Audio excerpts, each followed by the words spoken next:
y amén. Muy bien, hermanos, vamos a Génesis 43. Vamos a leerlo completo. Dice así: el hambre era grande en la tierra, y aconteció que cuando acabaron de comer el trigo que trajeron de Egipto, les dijo su padre: volved y comprad para nosotros un poco de alimento. Respondió Judá diciendo: aquel varón nos protestó con ánimo resuelto, diciendo: no veréis mi rostro si no traéis a vuestro hermano con vosotros. Si enviares a nuestro hermano con nosotros, descenderemos y te compraremos alimento. Pero si no le enviares, no descenderemos, porque aquel varón nos dijo: no veréis mi rostro si no traéis a vuestro hermano con vosotros. Dijo entonces Israel: ¿por qué me hiciste tanto mal, declarando al varón que teníais otro hermano? Y ellos respondieron: aquel varón nos preguntó expresamente por nosotros y por nuestra familia, diciendo: ¿vive aún vuestro padre? ¿Tenéis otro hermano? Y le declaramos conforme a estas palabras. ¿Acaso podíamos saber que él nos diría: haced venir a vuestro hermano? Entonces Judá dijo a Israel su padre: envía al joven conmigo, y nos levantaremos e iremos, a fin de que vivamos y no muramos nosotros, y tú y nuestros niños. Yo te respondo por él, y a mí me pedirás cuenta si yo no te lo vuelvo a traer, y si no lo pongo delante de ti, seré para ti el culpable para siempre. Pues si no nos hubiéramos detenido, ciertamente hubiéramos ya vuelto 2 veces. Entonces Israel su padre le respondió: pues que así es, hacedlo. Tomad de lo mejor de la tierra en vuestros sacos y llevad a aquel varón un presente, un poco de bálsamo, un poco de miel, aromas y mirra, nueces y almendras. Y tomad en vuestras manos doble cantidad de dinero, y llevad en vuestra mano el dinero vuelto en las bocas de vuestros costales. Quizás fue equivocación. Tomad también a vuestro hermano, y levantaos y volved a aquel varón. Y el Dios omnipotente os dé misericordia delante de aquel varón, y os suelte al otro vuestro hermano, y a este Benjamín, y si he de ser privado de mis hijos, séalo. Entonces tomaron aquellos varones el presente, y tomaron en su mano doble cantidad de dinero y a Benjamín, y se levantaron y descendieron a Egipto, y se presentaron delante de José. Y vio José a Benjamín con ellos, y dijo al mayordomo de su casa: lleva a casa a esos hombres, y degüella una res, una res, y prepárala, pues estos hombres comerán conmigo al mediodía. E hizo el hombre como José dijo, y llevó a los hombres a casa de José. Entonces aquellos hombres tuvieron temor cuando fueron llevados a casa de José, y decían: por el dinero que fue devuelto en nuestros costales la primera vez nos ha traído aquí, para tendernos lazo y atacarnos y tomarnos por siervos a nosotros y a nuestros asnos. Y se acercaron al mayordomo de la casa de José y le hablaron a la entrada de la casa. Y dijeron: ay, Señor nuestro, nosotros en realidad de verdad descendimos al principio a comprar alimentos. Y aconteció que cuando llegamos al mesón y abrimos nuestros costales, he aquí el dinero de cada uno estaba en la boca de su costal, nuestro dinero en su justo peso, y lo hemos vuelto a traer con nosotros. Hemos también traído en nuestras manos otro dinero para comprar alimentos. Nosotros no sabemos quién haya puesto nuestro dinero en nuestros costales. Él le respondió: paz a vosotros, no temáis. Vuestro Dios y el Dios de vuestro padre os dio el tesoro en vuestros costales. Yo recibí vuestro dinero. Y sacó a Simeón a ellos. Y llevó aquel varón a los hombres a casa de José, y les dio agua, y levantaron y lavaron sus pies, y dio de comer a sus asnos. Y ellos prepararon el presente, entre tanto que venía José a mediodía, porque habían oído que allí habrían de comer pan. Y vino José a casa, y ellos le trajeron el presente que tenían en su mano dentro de la casa, y se inclinaron ante él hasta la tierra. Entonces les preguntó José cómo estaban, y dijo: vuestro padre, el anciano que dijiste, ¿lo pasa bien? ¿Vive todavía? Y ellos respondieron: bien va a tu siervo nuestro padre, aún vive. Y se inclinaron e hicieron reverencia. Y alzando José sus ojos, vio a Benjamín su hermano, hijo de su madre, y dijo: este es vuestro hermano menor, de quien me hablasteis. Y dijo: Dios tenga misericordia de ti, hijo mío. Entonces José se apresuró, porque se conmovieron sus entrañas a causa de su hermano, y buscó dónde llorar, y entró en su cámara, y lloró allí. Y lavó su rostro, y salió, y se contuvo, y dijo: poned pan. Y pusieron para él aparte, y separadamente para ellos, y aparte para los egipcios que con él comían, porque los egipcios no pueden comer pan con los hebreos, lo cual es abominación para los egipcios. Y se sentaron delante de él, el mayor conforme a su primogenitura, y el menor conforme a su edad. Y estaban aquellos hombres atónitos, mirándose el uno al otro. Y José tomó viandas de delante de sí para ellos, mas la porción de Benjamín era 5 veces mayor que cualquiera de la de ellos. Y bebieron y se alegraron con él. ¡Wow! ¡Qué tremenda historia! ¡Qué tremenda historia es lo que hemos visto en estas semanas, hermanos! Dios nos ha hablado, Dios me ha hablado, nos ha enseñado sobre la importancia de comprender que el Evangelio es poderoso para poder restaurar y redimir a aquellas familias que necesitan ser transformadas. Nuestras familias necesitan ser transformadas. Mi familia necesita ser transformada. Nuestras familias son claramente necesitadas de que Dios obre en el seno de nuestros hogares, en las relaciones de padres con hijos, en las relaciones de esposos, en las relaciones intrafamiliares con primos, tíos. Dios necesita obrar. Nuestras familias requieren que Dios obre, amén. Entonces, ¿qué es lo que hemos visto? Hemos visto una historia que ha mostrado en detalle, cómo el pecado puede destruir las relaciones.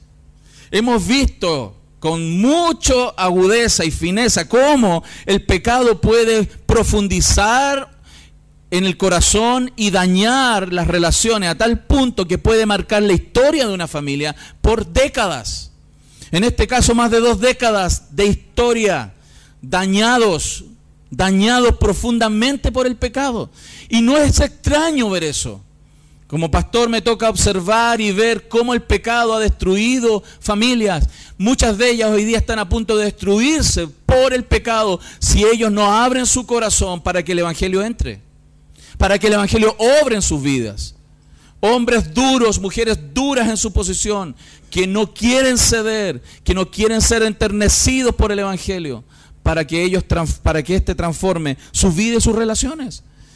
Pero también podemos ver cómo a pesar de eso, a pesar de nosotros mismos, hay un Dios misericordioso que está guiando la historia y está redimiendo, hermano, aquellas familias que necesitan tanto de Dios como las nuestras. Los cristianos sabemos, hermanos, lo que es una relación rota. Quienes llegan a Cristo saben que la relación rota más profunda y contundente que existe en la historia es la ruptura que hay entre Dios y los hombres.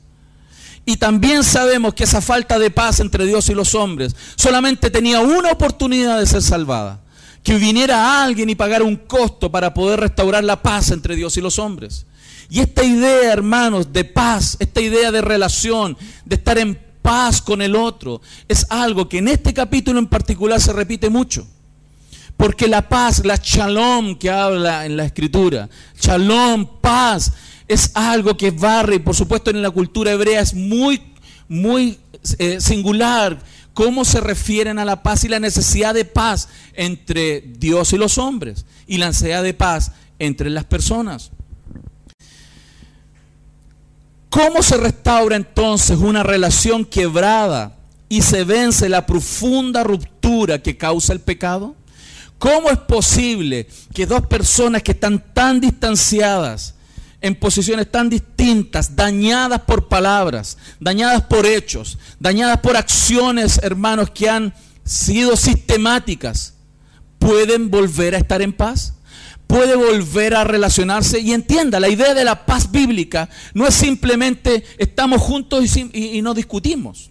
Eso no es la paz bíblica.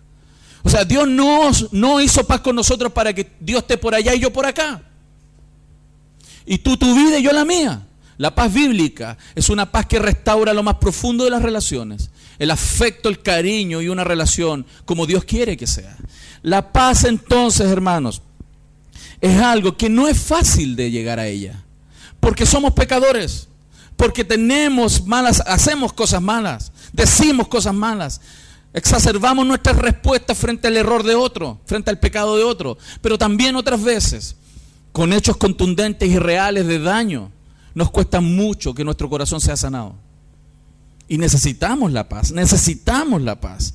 Es algo que en la Biblia está claro, y el shalom de Dios, la paz de Dios, es algo que el Señor vino a hacer. Romanos 5:1 dice: justificados pues por la fe, tenemos paz para con Dios. Esa paz que Dios hizo con nosotros es la paz que Dios quiere que nosotros tengamos en nuestras relaciones. Todos sabemos, y lo hemos experimentado, todos los que estamos aquí, que hay ciertos pecados que son fáciles de perdonar. Por ejemplo, si yo digo, hermano, nos vemos el próximo domingo a las 11 o a las 10, y los hermanos no llegan a la hora, ok, ya, se puede perdonar. Depende, de la dureza del corazón. O sea, si alguien se atrasa 10 minutos, 15 minutos, es fácil de perdonar, si es una vez. Si son 2, son 3, son 4, igual, algunas cosas se pueden perdonar. Pero todos sabemos que hay cosas que nos han dañado, cosas que hemos dicho o nos han dicho, cosas que nos han hecho o hemos hecho, que no es tan simple como perdonar un atraso de 10 minutos. Ese tipo de realidades, o quizás los grandes crímenes que nosotros podemos observar en las relaciones humanas, cuando las personas se sienten frustradas y defraudadas porque han sido abusados, o simplemente cuando pensamos en que alguien que ha abusado de un niño pueda recibir perdón.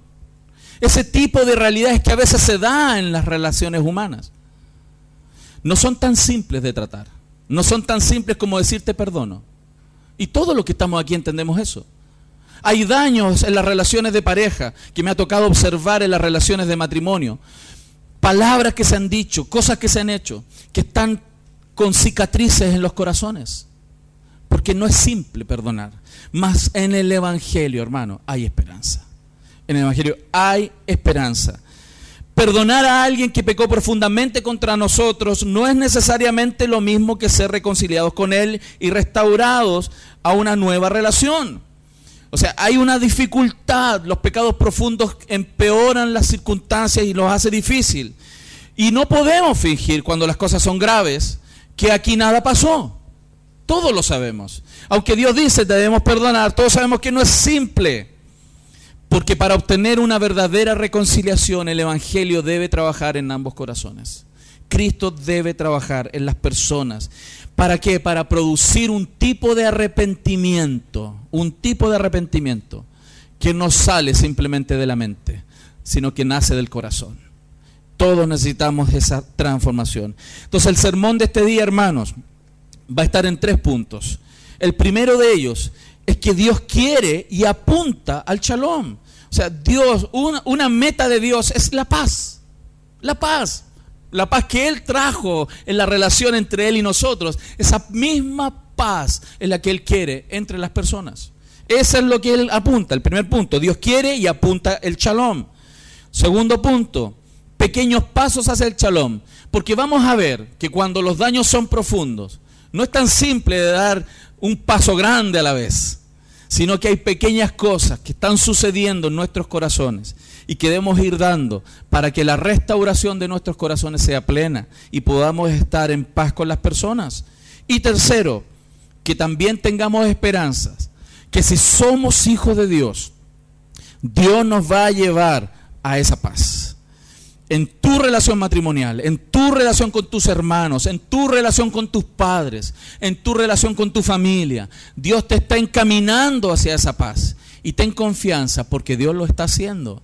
Mas entrégate a esa verdad.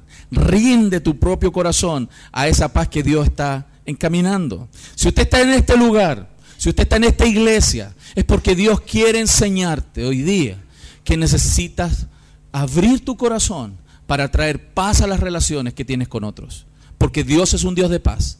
Dios es un Dios de shalom. No solamente en el aspecto de que no es un Dios peleador, que le gusta la camorra, porque sí, ¿no? Porque hay algunos que son así, ¿cierto? No mire para el lado. Hay algunos que son así. Les gusta ser peleadores. Dios no es un Dios peleador porque sí. Dios es un Dios justo, misericordioso. Aunque Él pelea cuando es necesario pelear. Mas no siempre las razones nuestras son centradas en Dios para las peleas. No peleamos por la justicia de Dios. Peleamos por nuestra justicia muchas veces. Y necesitamos entender. Entonces, vamos al primer punto. Anote si quiere ahí, anótelo para que Satanás no se lo robe, ¿no? Anótelo. 1. Dios quiere el shalom y apunta a ese shalom. Vamos a ver ese punto entonces. Si usted se da cuenta, eso es lo que Dios hizo en esta historia. Dios urdió la historia, Dios trabajó la historia. Dios no estaba simplemente ayudando a esta familia a pasar un problema de hambruna en la zona. Porque si uno simplifica que la obra de Dios es sacarnos de un problema circunstancial, como por ejemplo, había hambre en la tierra. Es como si tú dijeras, el plan de Dios es que me sane hoy día, el plan de Dios es que me salga un trabajo, el plan de Dios es que tenga más dinero a fin de mes, el plan de Dios es que pueda tener cumplido mis sueños, mi proyecto, de que este proyecto que estoy iniciando se cumpla. Si usted reduce que el plan de Dios es ese, no está entendiendo realmente cuál es la meta amplia de Dios. Que Cristo sea el Señor y que obre en nuestro corazón para traer paz en nuestra relación con Él y paz en la relación con las personas. Fíjense, el objetivo de Dios no era solamente que tuvieran algo para comer y no se murieran de hambre. El plan de Dios era restaurar y renovar las relaciones rotas de una familia que iba a ser lo que era la matriz de un pueblo por el cual Él iba a desarrollar su plan redentivo. A Él no le importaba solo traerles alimento. Es como si te dijera, es secundario que Dios te arregle tus problemas hoy día económicos. Es secundario que Dios te arregle tus problemas de salud hoy día. Es secundario porque la meta de Dios es muchísimo más amplia. Y claramente más relevante que solo sacarnos de una circunstancia particular hoy día. Dios aquí estaba tratando de restaurar una familia que estaba rota profundamente por el pecado. Palabras dichas, acciones hechas que dañan los corazones y que no es tan fácil porque se pierde la confianza. He estado con parejas de matrimonio donde ya no tienen confianza el uno con el otro. Se dicen, se prometen, se juran una semana y la otra semana están rompiendo. ¿Por qué motivo? Porque hay un problema en su corazón. Y ese problema no se resuelve de un día para otro. Ese problema requiere el tratamiento del Evangelio. Y Dios se toma su tiempo, porque Él sabe cómo somos. Y Él nos está transformando, y Él nos está llevando por un camino. Por eso la palabra clave en esta enseñanza es la palabra paz, la palabra shalom, hermanos, que en el capítulo está 4 veces. ¿Cuál es el problema? Que en la versión nuestra, traducida al español, la palabra no está traducida como paz en todos los puntos. Cuando tú vas al texto, al hebreo te das cuenta. Por ejemplo, verso 23, dice, y él le respondió, paz a vosotros. Ahí está directa la palabra shalom. Pero después en el verso 27, cuando dice, entonces le preguntó José cómo estaban y dijo, vuestro padre, el anciano que dijiste, ¿lo pasa bien? Esa palabra, lo pasa bien, en realidad es paz. Es como si dijera, tu padre está en paz. En vez de decir, lo pasa bien, debiera haber sido traducido, ¿está en paz tu papá? ¿Está bien? ¿Está en paz? En el verso 28, cuando ellos responden, también dice, y ellos respondieron, bien va tu siervo. Ese bien va es paz en el hebreo. Y es como si ellos le hubieran dicho, sí, mi papá está en paz, está tranquilo. Esa era la respuesta. Y en el verso 37, 4, cuando vamos más atrás en el capítulos anteriores, fíjense, esta familia requería paz, como muchos de las nuestras, hermanos. Requería paz.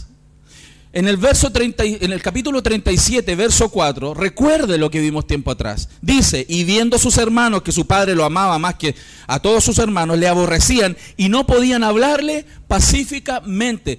Recuerden que los hermanos ni siquiera le podían hablar tranquilos a su hermano. Tenían tanta bronca por dentro, y a veces pasa en los matrimonios. ¿O no? ¿O en las películas nomás? Que no logran ni cruzar 3 palabras, hermano. No hay paz. No son capaces de hablar un poco entre ellos, porque inmediatamente prenden con agua. Se incendian. No logran hablar pacíficamente. esa familia requiere un proceso profundo de transformación en su corazón. Cuando un hombre y una mujer no logran hablar en paz, tienen un problema de pecado profundo en su mente y en su corazón, que requiere transformación. Esta familia lo requería. Esta familia necesitaba, no podían hablarse. Y en el capítulo que estamos viendo hoy día, 43, 4 veces se nombra la palabra paz como uno de los aspectos tan relevantes para la relación humana. Jacob quería esa paz. Todo, miren, hermano, yo creo que si todos nos preguntásemos como lo muestra Jacob, todos los que estamos aquí quiere paz, ¿sí o no? ¿O a usted le encantan los problemas? ¿A usted le encanta llegar a casa y agarrarse las mechas con los demás? ¿No? ¿Usted es masoquista? ¿Le encanta eso, no? No, sería loco. Aunque de repente hay algunos que pareciera que le gusta. Hermano, en el fondo nadie quiere estar sin paz. La paz es necesaria. Requerimos paz, primero con Dios y luego con los hombres. Jacob requería paz. En el verso 14 del capítulo 37, cuando Jacob, Israel, manda a José, dice: mira cómo están tus hermanos y cómo están las ovejas. Ese cómo están es paz. Miren, Jacob usaba la palabra paz para referirse: tus hermanos están tranquilos, están en paz, las ovejas están en paz, porque el concepto paz es para la tranquilidad de todos los aspectos de la vida. Cuando uno está en paz en el corazón realmente con Dios y con lo demás, esa persona es feliz. Esa persona carece de ansiedades, esa persona carece de angustias, esa persona descansa porque está en paz. Paz no es una hamaca con Coca-Cola. Paz no es ese viaje que quieres hacer para estar tranquilo. No, porque hay muchas parejas que yo he visto que salen de vacaciones y en las vacaciones se agarran de las mechas. ¿Aló? Porque el problema no es el lugar, el problema no es en el entorno, el problema está dentro, en el corazón. Ahí es donde Dios quiere trabajar. Y eso requiere trabajo, eso requiere tiempo, sobre todo cuando los daños son profundos, sobre todo cuando se han hecho licenciados, magísteres y doctorados en dañar a otra persona. Porque cuando abren la boca, hablan cosas que dañan, no bendicen, maldicen. Esos daños requieren evangelio, esas realidades requieren mucho de Dios, no requieren vacaciones. No requieren, hermanos, simplemente decir lo voy a hacer. Requieren una transformación del corazón. Requieren a Dios en sus vidas. Por eso, hermanos queridos, el evangelio trae esperanza cuando no hay paz. Cristo es la esperanza para las relaciones sin paz. No necesitan un terapeuta, necesitan un Dios que transforma el corazón. Amén. Necesitamos a Dios en el corazón, no una terapia. Necesitas palabra de Dios, Dios hablándote al corazón. Eso es lo que necesitamos. Y el evangelio trae entonces esperanza. Y en esta narrativa vemos cómo Dios, de manera muy singular, porque Él apunta a la paz, Él tiene metido en su corazón de que Él quiere paz. Él está urdiendo todas las situaciones para traer paz a esa familia, aunque ellos no quieren. Porque ellos no lo buscaron, hermanos. Él está restaurando las relaciones hace mucho tiempo y en un proceso. Nuestro Dios está en el negocio de hacer la paz en familias desgarradas, aun cuando esta parece imposible o al menos improbable. Dios, ese es su negocio, traer paz en las familias que están destruidas. Por supuesto, hermanos, la familia de Jacob no era una familia común. Era una familia muy compleja, muy complicada. En Génesis 35:1, más encima, y es tremendo, cómo Dios promete que esa familia quebrada, esa familia disfuncional que Dios eligió, iba a ser una familia que iba a traer multitud de pueblos. Recuerden, a Abraham le fue prometido: en ti serán benditas todas las naciones de la tierra. Fue un pacto que Dios hizo con Abraham, de Abraham, Isaac, Jacob. Jacob es el patriarca en este momento de la historia y él tiene sus 12 hijos. Esta familia que Dios prometió de que de esta familia iba a venir mucho pueblo que bendeciría al mundo, estaba en una circunstancia de absoluta ruptura. Pero en Dios hay esperanza, como hay para nosotros, como hay para tu matrimonio, como hay para tu familia. Porque Dios es un Dios que restaura. Dios es un Dios que transforma, pero no lo hace por encima. Dios no es un Dios de cremitas. Dios es un Dios que toca el interior. Dios es un Dios que nutre el corazón. Dios es un Dios que transforma el corazón. ¿A cuántos Dios les está hablando ya? ¿Sí? Necesitamos, ¿no? Todos los que estamos aquí necesitamos. Dios tenía que transformar esa predilección tóxica que tenía Jacob por sus hijos. Dios tenía que transformar a un tipo orgulloso, complicadísimo de trato como José. Y Dios tenía que transformar al montón de hermanos que lo único que querían era matar a su hermano. Imagínense el escenario. Tenemos que pesar la gravedad del asunto. No es cualquier situación. Y en este capítulo, donde José es enfrentado cara a cara, como dijimos la semana pasada, ante la realidad, que Dios urdió, porque Dios lo hizo. Dios en este minuto de la historia, en la vida de José, capacita el corazón de José para resistir la tentación de asesinar a sus hermanos. Porque seguramente con toda la bronca que él podía haber acumulado en su corazón, lo único que podría haber hecho con todo el poder que tenía en ese minuto era mantenerlos presos y que pagaran por todo lo que hicieron. Pero él resistió la tentación, como Dios quiere que tú resistas la tentación de tomar la justicia en tus manos y creer que tus caminos son mejores que los caminos que Dios ha trazado. Eso es ser arrogante. Eso es no entender que somos finitos, necesitamos sabiduría y que Dios es más sabio que nosotros. Siempre el Evangelio es el mejor camino. Recuerde que José quería olvidar. José fue de aquellos que frente a las circunstancias difíciles de relaciones humanas prefieren dar vuelta a la hoja. Prefieren decir y pensar que esa persona no existe, que esa persona quedó atrás en mi vida, la olvido. Quiere dar vuelta a la página y mirar adelante. Y muchas veces, a veces uno recibe, y lo dije en un sermón atrás, recibe esos consejos de la gente. Dice, olvídate, da vuelta a la hoja, olvídate a esa persona. Como que no existe, desaparece de tu vida. No es lo que Dios quiere. José quiso eso, porque si él lo hubiese querido tratar y ver a su papá con la autoridad que tenía y los recursos que tenía, podría haber ido a ver a su padre. Pero no quería. No quería encontrarse cara a cara con sus hermanos. Pero cuando Dios quiere que eso pase, va a pasar. Va a pasar, porque Dios persigue la paz. Dios quiere la paz. Dios planeó, hermanos queridos, el capítulo de esta historia. Dios planeó. Y no te sorprenda que Dios planee tu vida y Dios te haga cruzar en el camino de aquellos que te dañaron o tú dañaste. Porque Dios va a traer paz a las relaciones. Porque esa es su pega y esa es su meta. Dios quiere paz. Amén. Y esta es claramente es una palabra de esperanza, hermano. No solamente el desafío que esto significa, sino también esperanza. Porque Dios puede hacerlo, Dios puede hacerlo. Quizás hoy día, el día de hoy, en tu familia no hay paz. Quizás en tu familia hoy día estás complicado. Pero confía, hermano, que Dios trae la paz. Dios está obrando en tu vida y en los que te rodean, para traer cierta restauración progresiva.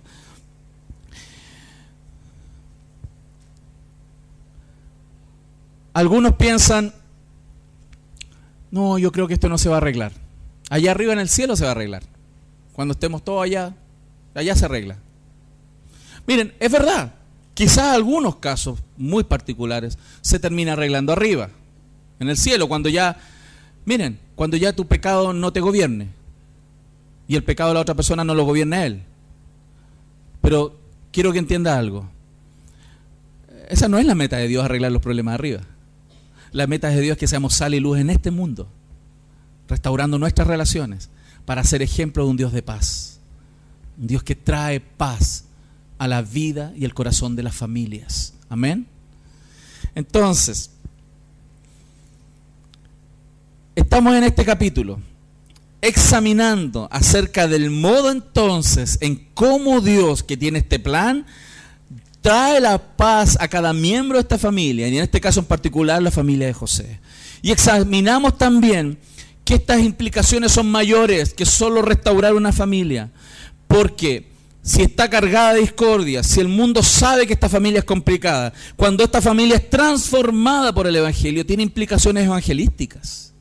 Porque al mundo le va a sorprender cómo un imposible se hace posible cuando dos personas son restauradas por el Evangelio. Y eso es un testimonio muy grande para la humanidad, un testimonio muy grande para los planes de Dios. Pero vamos entonces a ver el segundo punto, los pequeños pasos hacia el shalom. Pensemos en los hermanos de José. Cuando ellos vinieron por primera vez a Egipto, ¿recuerdan la vez pasada que fueron por primera vez a Egipto y fueron a buscar alimento? José los trató de manera áspera, ¿se acuerdan la semana pasada? Los trató de manera ruda. Insistió, ¿cierto?, en que ellos eran espías, los acusó. Insistió también que Simeón permaneciera en Egipto como rehén hasta que trajeran de vuelta al hermano menor, Benjamín. Ese era el plan de José. Al mismo tiempo y secretamente, José, ¿qué hizo? Les mandó alimentos, ¿cierto? Y les puso dinero en las bolsas, les devolvió todo su dinero. Sorprendentemente, este es un acto de misericordia de José. Se mostró la bondad, no su severidad al final, ¿no? Fue severo en el trato, pero en la práctica después fue y los bendijo. Les pasó alimentos y les pasó dinero. El verso 28 del capítulo 42 dice que los hermanos, cuando vieron esto y se dieron cuenta, se preguntaron: mi dinero se me ha devuelto y helo aquí en mi saco. Entonces se les sobresaltó el corazón y espantados dijeron el uno al otro: ¿qué es esto que ha hecho Dios? Y aquí quiero que usted note algo. Esta es la primera vez que en toda la narrativa de la historia los hermanos piensan en Dios. Hasta este momento ellos nunca habían hablado que todo esto se le atribuía a Dios. Pero a pesar de ver el dinero ahí en ese minuto, en vez de pensar qué rayos pasó aquí, nos jugaron una trampa, ellos dijeron: ¿qué Dios quiere con esto? ¿Qué es eso? ¿Sabe lo que es eso? La primera señal que algo está pasando en sus corazones. Porque están considerando a Dios en sus vidas. Cuando usted observe a alguien que está buscando a Dios, pero su carácter no ha transformado todavía, de tiempo, porque eso está germinando. Ahí hay un proceso, Dios está haciendo algo. Y en este caso ellos se dieron cuenta que Dios quería algo con ellos, porque ellos traían ya un sentido de culpabilidad por lo que habían hecho en el pasado. Y ellos estaban dándose cuenta que Dios quería de alguna manera presionarlos ante las circunstancias de haber tratado de matar a su hermano. Y ellos ni siquiera sabían si estaba vivo. Probablemente ellos pensaban que ya se murió y lo matamos. Pero al mismo tiempo, fíjense, ellos estaban siendo probados por José y por Dios. José quería probar si ellos eran íntegros, si lo que dijeron, que estamos arrepentidos, que somos íntegros. José lo quería probar. Y no está mal, hermanos, porque cuando alguien dijo me arrepiento y quiero cambiar, eso tiene que ser demostrado. No es simplemente que alguien me diga ya cambié, sí, me arrepiento, ahora soy otro, soy otra. Bueno, veamos, probemos. Demostremos que hay cambio en nuestras vidas, pero ambas partes.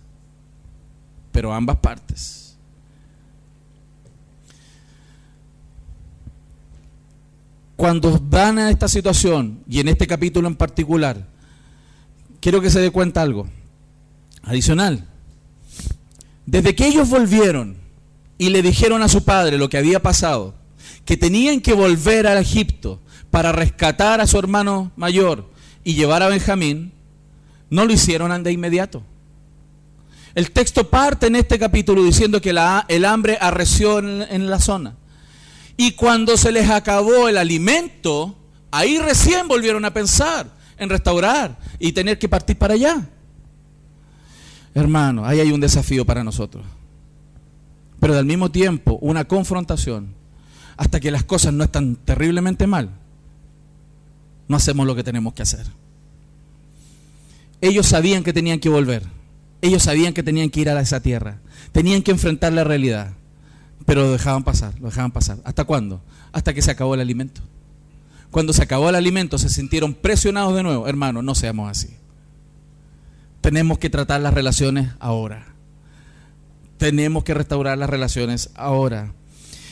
Jacob no quería. Jacob, acuérdense, la primera reacción de él lo veía como un imposible. Él no quería. En el verso 38 Él manifestó claramente lo que esto significaba para él. Su predilección, él en el verso 38 del capítulo 42, cuando se le habla, ¿cierto?, de mandar a Benjamín, dice: no descenderá mi hijo con vosotros, pues su hermano ha muerto y él solo ha quedado, y si le aconteciera algún desastre en el camino por donde vais, haréis descender mis canas con dolor a Seol.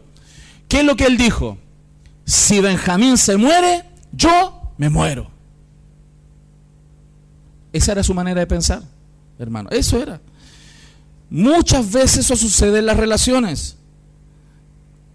Pero a pesar de eso, el plan de Dios, hermanos, no iba a ser frustrado. Dios iba a avanzar. El hambre se puso severa, fueron presionados. Él no quería entregar a Benjamín y fue presionado por las circunstancias para entregar a Benjamín, para poder entregarlo, ¿cierto? Y tuvo que mandarlos.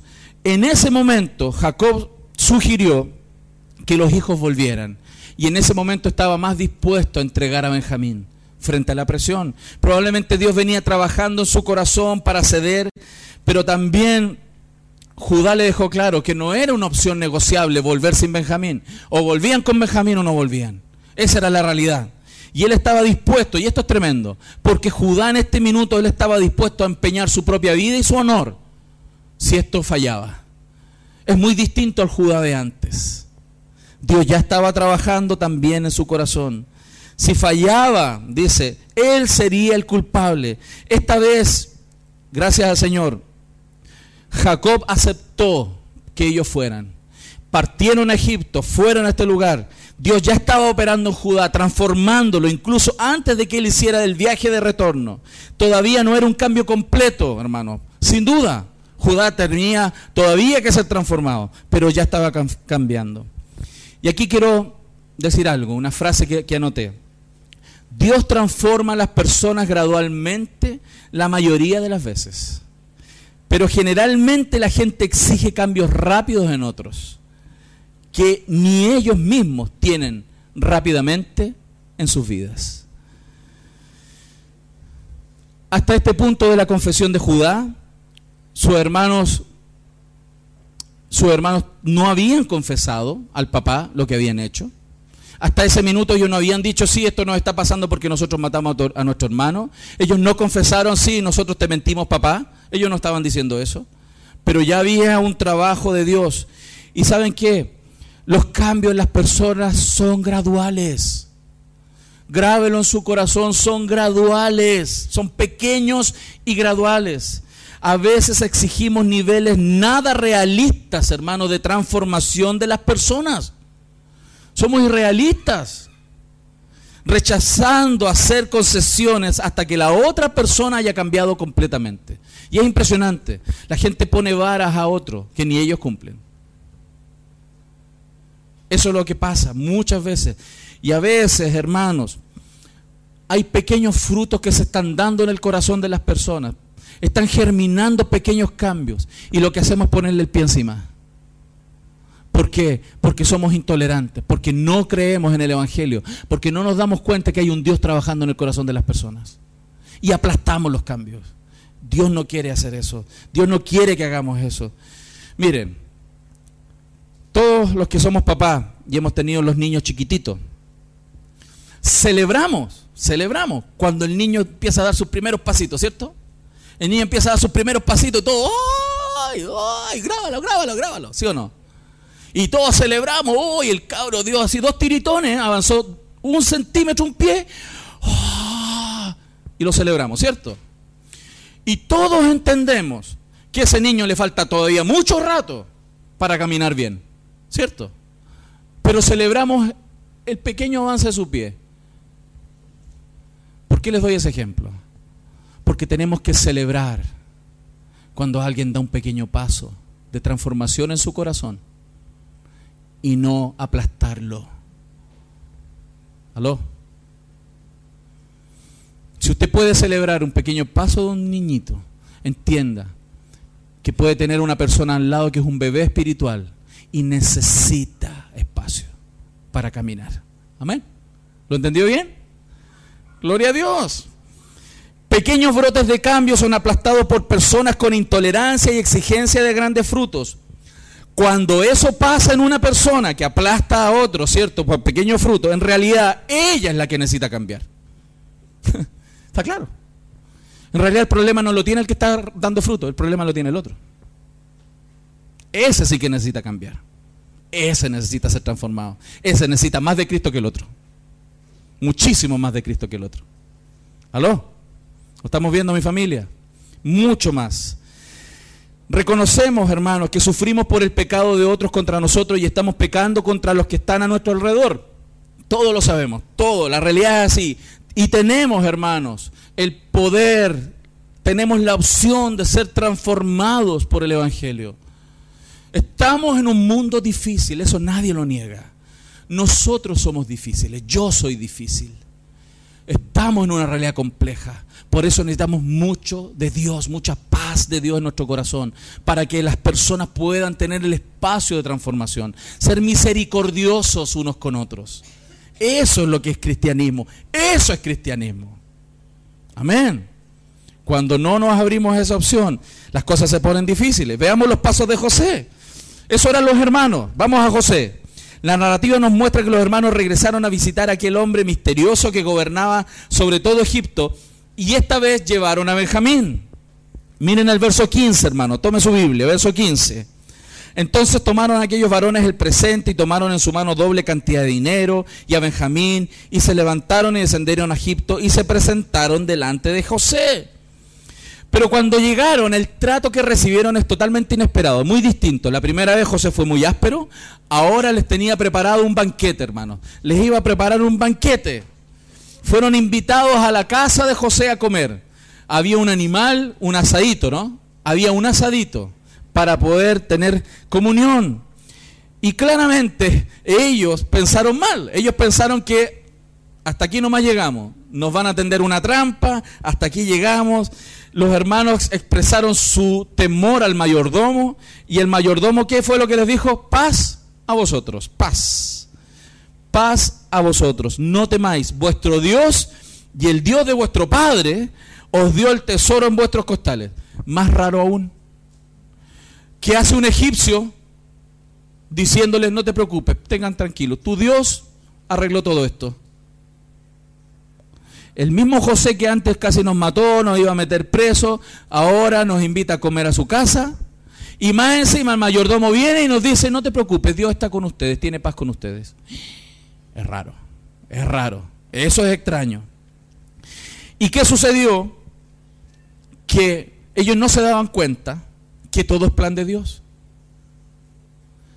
Hay cosas que están pasando a nuestro alrededor, circunstancias que Dios promueve, que permite, donde vamos a encontrarnos con las personas, y que lo que Dios quiere es que se dé la restauración, que se venga la paz, que se desarrolle la paz. Y es bien tremendo, porque algo más extraño sucedió aún. Cuando se sientan a la mesa a comer, los sentaron del mayor al menor, ordenaditos. Y cuando ellos se sentaron ahí, más encima coincidía, todos ordenaditos, ellos se miraban entre uno al otro, estaban realmente atónitos, dice la Biblia. Más extraño, ¿cómo sabían quién es el mayor y quién es el menor? Estaban todos en línea. Todo eso estaba pasando. Y José tomó el alimento e hizo algo que quería probar en el corazón de ellos. ¿Saben lo que hizo? Le dio 5 porciones a Benjamín. ¿Saben por qué le dio 5 porciones a Benjamín? Porque él quería probar a sus hermanos si otra vez iban a tener la bronca con el privilegiado, con el menor. Y vuelve a darles alimento, 5 veces más alimento a Benjamín, para ver si la envidia y la enemistad seguía en el corazón de ellos. Los probó. Gracias a Dios el corazón de ellos ya había sido transformado. No tuvieron envidia de que a él le tocaran 5 platos y a ellos 1. Porque Dios cambia los corazones y podemos irlos probando en el tiempo. Hay personas que estamos aquí que hemos cometido errores en el pasado. Hemos sido sediciosos, hemos sido mentirosos, hemos sido aquí y allá, distintas cosas, distintos pecados manifestados. Pero no significa que siempre vamos a ser así. Porque Dios nos da cambio, Dios cambia a la gente. Y tenemos que ayudarlos, generar el espacio para que todos crezcamos. Para que esa etiqueta con que quedamos en el pasado pueda ser quitada. y poner la etiqueta que dice: soy una persona transformada por el Evangelio. Todos los que estamos aquí podemos colgarnos esa tarjeta. Estamos siendo transformados por Cristo. Estamos siendo renovados por Cristo. Y perder esas etiquetas que nos marcaron en el pasado, hermanos. Para José no fue fácil.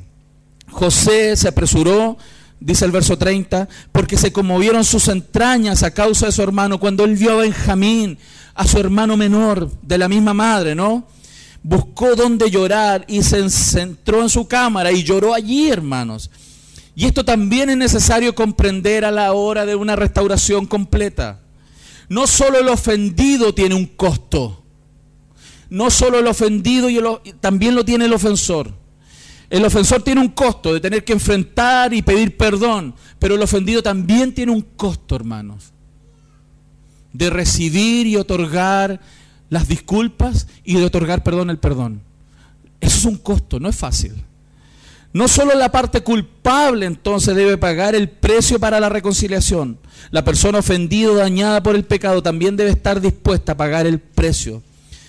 Una de las cosas que generalmente se va a dar en los ofendidos es que van a derramar lágrimas, porque no es fácil perdonar cuando hemos sido dañados. Cuesta. Y probablemente quienes han tenido que perdonar grandes cosas en sus vidas saben de lo que les estoy diciendo. Él estaba frente a una realidad tremenda que enfrentar a aquellos hermanos que lo querían matar. Y por eso cuando vio a su hermano menor, cuando vio la realidad, cuando se dio cuenta que sus hermanos sí habían cambiado, cuando se empezó a dar cuenta que ellos de verdad estaban siendo transformados, en su corazón había una lucha muy grande. Y él lloraba. A tal punto, dice ahí el texto, que sus entrañas se conmovieron y se tuvo que ir a una sala aparte a llorar. Como algunos de nosotros vamos a tener que llorar, hermanos, para perdonar a aquellos que nos han ofendido. ¿Qué es lo que es más fácil? Olvidarse de las cosas, ¿cierto? ¿Eso es lo más fácil? Olvidarse, dejar atrás, dar vuelta a la página. Eso es lo más fácil. Esa es la tentación que el pecado produce. No es fácil enfrentar el perdón, mas Dios quiere que lo enfrentemos. Dios nos dé la gracia, hermanos. Dios nos dé la gracia, que nos permita dar de gracia aquel perdón que las relaciones requieren. Y por último, hermanos, quiero hablarles de Jacob. ¿Cuáles son los pasos que vinieron dándose en Jacob a través de estos años? Él estaba sentado en su casa mientras esto pasaba, esperando las noticias de lo que estaba sucediendo. De alguna manera, hermanos, su favoritismo tóxico seguía todavía en su corazón. Recuerden cuánto a él le costó entregar a Benjamín. Le costó mucho entregarlo. A pesar de eso, él seguía siendo un viejo orgulloso. Acuérdense, hermano, en sus primeros intentos de joven, robar la primogenitura de su hermano. Después peleó con Dios, con un ángel. Después, hermanos, tenía predilección por uno de sus hijos. Ahora seguía privilegiando a Benjamín. Ese era Jacob. Un tipo complicado, hermanos. Sin embargo, la gracia estaba tocando. Y la ironía para Jacob, ¿saben cuál era? ¿Cuál fue la ironía? Aquí aprendamos algo. Que Dios le quitó lo que más amaba. Para llegar al cambio en su corazón, para que Jacob realmente cambiara, ¿sabe lo que tuvo que hacer Dios? Quitarle lo que más amaba. Eso es lo que hizo. Dios hizo lo último que él pensaba que podía pasar: perder a los dos hijos que más amaba. Y a veces, hermanos, va a suceder esto a personas que se aferran a ciertas cosas que quieren obtener o lograr en sus relaciones, pero no se dan cuenta, hermanos, no se están dando cuenta que Dios quiere algo mucho mejor para ellos. La gente se aferra a algo. Se aferra a algo, son ídolos en su corazón. Hay gente que se aferra a sus hijos. Esta es mi hijita, este es mi hijito, esta es mi casa, este es mi auto. No se dan cuenta que Dios quiere llevarte a un estado en tu corazón mucho más alto, liberarte de la idolatría de tu corazón. Y por eso Dios a veces va a quitar las cosas, como Dios le quitó a los dos hijos de su corazón, para después devolvérselos. Él nunca se imaginó que al perder sus dos hijos y sacarlos de su corazón, él recibiría de vuelta los 2 hijos. Nunca se lo imaginó. Y no es extraño, hermanos, que los amores desordenados en las familias disfuncionales roben la paz al interior de esas casas. Cuando un padre tiene predilección por un hijo y no por otros, eso roba la paz, daña a la familia, por ese amor desordenado del corazón. Dios quiere, hermanos, que comprendamos que esa idolatría que fue evidente en el caso de Jacob desaparezca. Él no simplemente estaba en luto, sino que también lamentó tanto esto. Y fíjense, era tan orgulloso que no quería ser consolado, hermano. No quería ser consolado. Él se las quería mamar solo. No, yo apechugo. Se quería morir nomás. Y no se da cuenta que Dios no quiere matarte. Dios no quiere destruirte. Dios quiere restaurarte. Dios quiere sanarte. Dios quiere sanar tu familia. Dios quiere arreglar tu matrimonio. No quiere arruinarte la vida. Dios quiere sanarte. Dios quiere arreglar tu vida. Pero nos aferramos tanto a las cosas que amamos. No, es que yo quiero esta casa. Yo quiero un documento que me dé seguridad. Yo quiero un matrimonio que me dé seguridad. Yo quiero un hombre que me dé seguridad. Yo quiero una mujer que me dé seguridad. No. Eso es idolatría. Lo que Dios quiere es que ames a Dios con todo tu corazón, con toda tu alma y con todas tus fuerzas. Amén. Lo estamos viendo, mi familia. Entonces, ¿cuántos papás han dicho por ahí? Gracias a Dios en esta iglesia no pasa. Si se mueren mis hijos, yo me muero.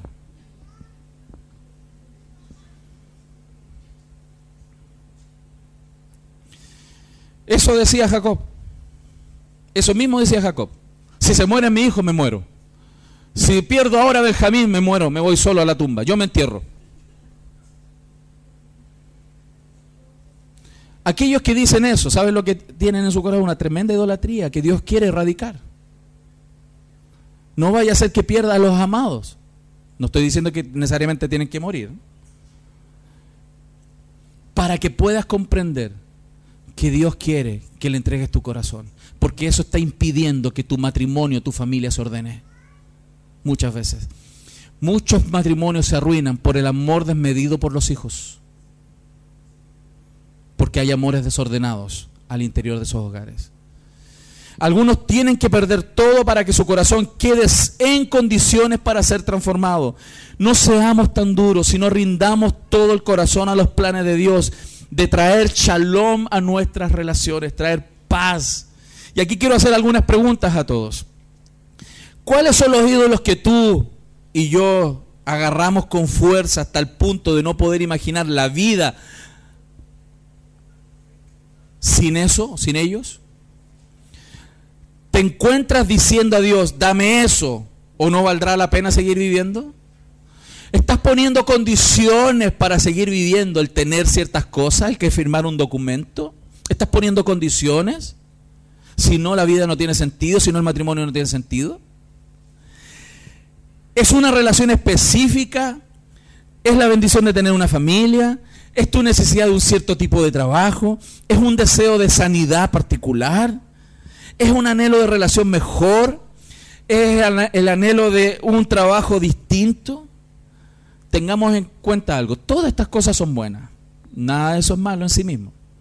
El problema no es las cosas en sí mismo, el problema no es el documento, el problema no es la casa, el problema no es el auto, el problema no es la persona, el problema no son las cosas, no son las personas, el problema es el amor desmedido que tenemos por ellas. Y eso es lo que Dios quiere erradicar, para restaurar y traer paz. Y date cuenta, hermanos, si somos honestos delante del Señor, cuánto problema ha producido ese amor desmedido por ciertas cosas ha impedido que tu matrimonio y tu familia esté tranquila y esté en paz. Dios nunca querrá compartir tu corazón con un ídolo, hermano, hermana. Él desea tu corazón entero. Y por eso, y vamos al último punto, confiemos, hermanos, en que Dios va a traer paz a nuestra familia. Dios va a traer paz. Todos aquí, los que estamos aquí, tenemos limitaciones para lograr la paz. Todos tenemos limitaciones. Algunos son de mecha larga y otros de mecha muy corta, ¿cierto? Todos tenemos distintas limitaciones. A algunos les es más fácil perdonar, a otros son tan orgullosos, les cuesta mucho más, nos cuesta más perdonar.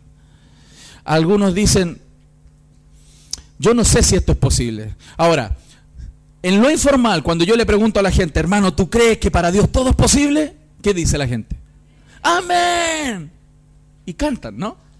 Y cantan, corito, cantan. No, para Dios todo es posible.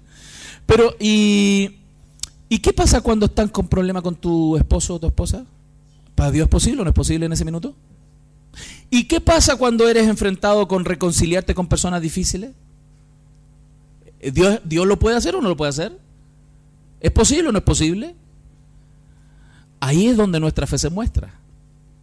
Porque es fácil decirlo en el culto o cuando el pastor te lo pregunta.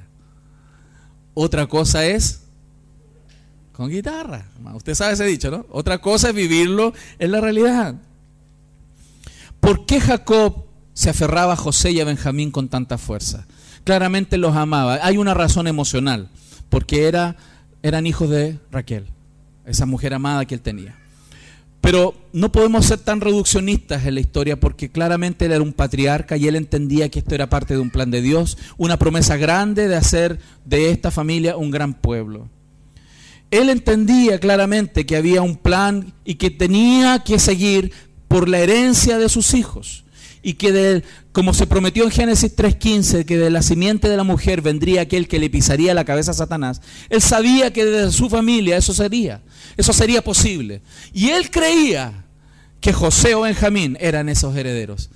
Pero Dios hace las cosas como Él quiere. ¿Saben quién era el que estaba elegido para el plan? Judá. El más malindroso, el más malito, el maluco. Ese Dios lo escogió para hacer el plan. Judá, hermano, Judá fue el plan. Porque Dios elige a quien quiere, hermano. Y a veces elige a los más malos, como yo. Hermano, qué tremendo. Jacob no puede darse cuenta en ese minuto que hay un Dios que tiene planes mucho más grandes. ¿Sabe cuál es el problema? Nos falta imaginación. Nos falta imaginación de que Dios es capaz. Nosotros miramos los problemas interpersonales y decimos, esto no tiene ninguna oportunidad. Vemos el problema matrimonial, no, esto es tan frito. Yo recuerdo algunos años, y quiero usarlo de ejemplo, ¿no? Una pareja de esta iglesia, que yo me juntaba con ellos en reuniones familiares cuando estuvieron separados. Y era bien simpático escucharlo. Hoy día lo encuentro simpático en realidad, a la luz del plan, ¿no? Porque si tú lo hubieras escuchado el uno al otro referirse al otro, oh, esto no tiene ninguna oportunidad. Porque era, en buen chileno, un odio parido. Mal, está muy mal, un daño tremendo, un daño, una amargura, un rencor tan profundo. Ninguna oportunidad, nada. Hasta que Dios tocó el corazón. Si alguien se hubiera preguntado en ese minuto, ¿creen ustedes que esto es posible de ser restaurado? En lo informal la gente dice, no, para Dios todo es posible. Pero después conversando, no hay ninguna posibilidad. Mira lo que dijo. Mira cómo se tratan. Mira, no se quieren ver, se odian, bla. Más Dios lo hace. Y en este caso Dios lo hizo. Porque Dios puede hacerlo. Dios puede restaurar. Pero cuando los daños son profundos, hermanos, requiere tiempo, requiere pruebas, requiere procesos. La gente lamentablemente comete dos errores. O cierra su corazón o se entrega sin limitaciones. Ambos cometen graves errores. Porque se requiere ver si realmente el corazón fue transformado. Y a veces uno se engaña por las emociones. Por eso tiene que dejar que otros observen. Porque si no, habla de tu propia necedad. Dios quiere hacerlo. Porque Dios es poderoso para hacer todas las cosas mucho más abundantemente de lo que pedimos o entendemos según el poder que actúa en nosotros. Dios puede hacerlo mucho más. Dios puede hacerlo más allá de lo que tú te imaginas, hermano. Puedes restaurar una relación más allá de lo que tú te imaginas. Yo he visto matrimonios en esta iglesia que fueron dañadas por infidelidades. Y cuando tú los ves hoy día están mejor que antes. Porque Dios puede hacer mucho más allá de lo que pedimos, entendemos. Pero ambos requieren el evangelio tratando sus corazones. Amén. ¿Cuántos lo creen? ¿Qué estás agarrando hoy día con mucha fuerza? ¿A qué te estás aferrando? ¿Qué tienes miedo de perder? ¿Qué es lo que tienes miedo de perder, hermano? ¿O qué tienes miedo de jamás lograr o conseguir? ¿Qué tienes miedo? ¿Quieres tener seguridad por una casa? ¿Quieres un contrato nuevo? ¿Qué quiere? ¿Qué ama tu corazón? ¿Qué no te deja estar tranquilo? ¿Qué es lo que te lleva a decir, hoy no puedo estar tranquila o tranquilo si esto no está? Cuidado, porque si eso que no está no es Dios, necesitas orar y necesitas pedirle perdón al Señor. Amado y amada hermana, y con esto concluyo. Si tienes certeza de que algo es voluntad de Dios para tu vida, ya puedes ir soltando tus dedos y tu mano. Un poquito, suéltalo.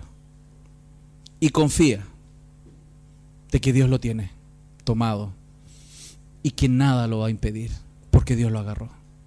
Porque si tú crees que eso es voluntad del Señor, suelta y deja que Dios obre. Porque Dios es capaz de construir la historia y llevar los corazones a buen término. Amén.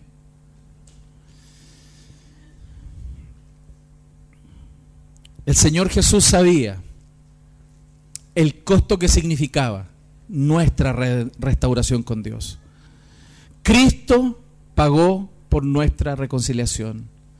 Cristo pagó por nuestra paz. Y esa paz existe no solamente para que nosotros la disfrutemos con Él, sino también para darla a los demás que tenemos a nuestro lado. Hermano, en esta mañana, si Dios ha hablado a tu corazón, si Dios te ha mostrado que hay cosas que tienes que soltar de tu corazón, si tú te das cuenta que eso por lo cual peleas y luchas y le exiges al otro, es algo que está idolatrado en tu corazón, una casa, un contrato, lo que sea, yo te ruego en el nombre de Jesús que lo sueltes y deja que Dios obre. A veces somos tan hábiles para manipular a la gente, para lograr nuestros propios objetivos, que no siempre son los objetivos de Dios. A veces Dios no quiere dártelo ahora, porque quiere que tu corazón cambie, para luego dártelo, para que eso no te destruya. Si hoy día Dios te habló, hermano, y te das cuenta que hay algo que amas más que a Dios, no, pastor, yo no amo más nada, Dios es todo para mí. Examina tu corazón, porque yo sé también en mi propia vida que hay cosas que no he soltado. Y no puedo decirle hoy día, Señor, de verdad te amo con todo mi corazón. Mas yo quiero eso en mi vida. Y yo anhelo que en tu vida también pase. Pero si hay algo que estás amando más que a Dios hoy día, y que claramente eso está afectando las relaciones con otros, yo te animo, hermano, a que lo entregues delante del Señor. Amén. Vamos a orar.